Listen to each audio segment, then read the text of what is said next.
Dungeons of Dread. The skeletons round the corner and advance, their swords held high. The dogs jump at the slow-moving skeletons, distracting them, and you land several solid blows on the awful monsters. With the help of the blink dogs, you soon reduce the skeletons to a heap of broken bones. The blink dogs nose around the pile, and each grabs a bone with its mouth. With one last dog-like grin in your direction, they blink away. "Whew," says Loris. "That's the closest I've ever come to liking a dog."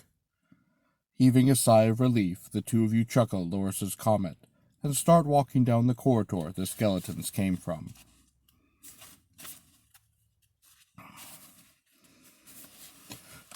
As you enter the corridor, you hear the sound of grinding stone and see some dust fall from the ceiling.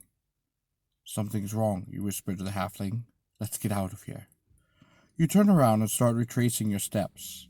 However, before you've gone 2 paces, a tremendous roar knocks you off your feet, and the passage before you collapses. When the dust settles, you see the corridors completely blocked with large boulders, heavy timbers, and dirt. "It's impossible," you say. "We'll never dig out without tools." "We can only go forward." Reluctantly, the two of you stagger to your feet, turn around, and walk down the corridor, alert for danger at every step. The corridor ends in a room. A feeling of menace hangs heavy in the air. But what you see seems harmless enough. The room is approximately 20 feet square and dimly lit. The ceiling and walls are rough. The stalactites hang from the ceiling. The floor is smooth. A stone well about 3 feet tall stands in the middle of the room. The well is covered with mysterious carvings of ugly faces. Sword in hand, you slowly approach the well. "Don't do that! Get away!" screams the halfling. You stare at the halfling in shock. "There's something horrible in there," Loris says, trembling. "But I can't remember it clearly. Calman picked me up by my feet and dangled me over that pool. He thought it was funny. I don't think it was so funny." "What kind of monster is it?" you ask. "Oh, I don't know," he answers. "I never saw anything like it before." Sneaking carefully up to the well, you glance in quickly and discover it contains only a shallow pool of water. But all of your instincts scream danger. Everything in you says leave now. But you do not. You cannot go back the way you came, and you've come too far to let mysterious carvings around a pool of water frighten you. You look in again and see that the water is quite clear. You see a bright gold key on the bottom of the pool. The tip of the key is fashioned like a cross with diamonds on each end. Colored gems decorate each corner. The key must be valuable, and open the lock to something of great importance. "Look, Lars, look," you call, but the halfling buries his head in his hands and does not respond. If the key is important, why would it be left lying around in a pool of harmless water? Perhaps the water is not harmless at all. You could reach in and see what happens, but if a monster does lurk in there, as Loris believes, that would not be a good idea.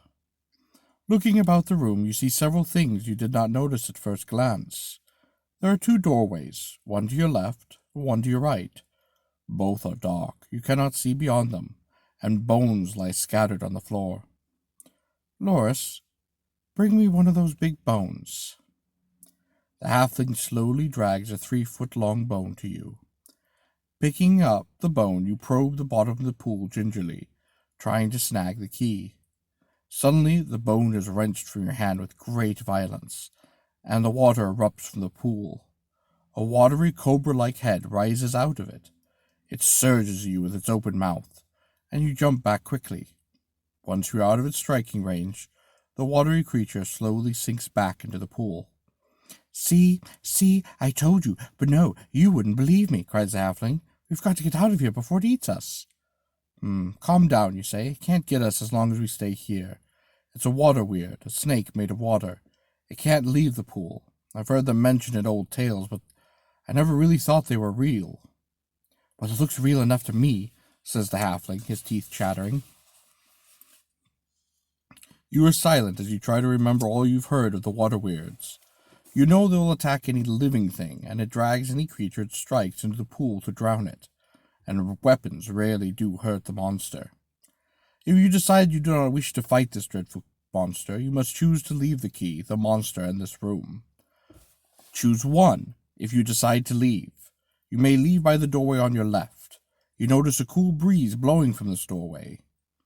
If you choose this route, vote 1. 2. You may leave by the doorway on your right. If you choose this way, choose 2. 3. If you decide to stay and try to get the mysterious key, vote 3. So that's 1 if you want to exit to the door on your left, which has a cool breeze blowing from it. 2, which is the doorway on the right and has nothing of significance you can find. Or 3, try to find a way to get the key.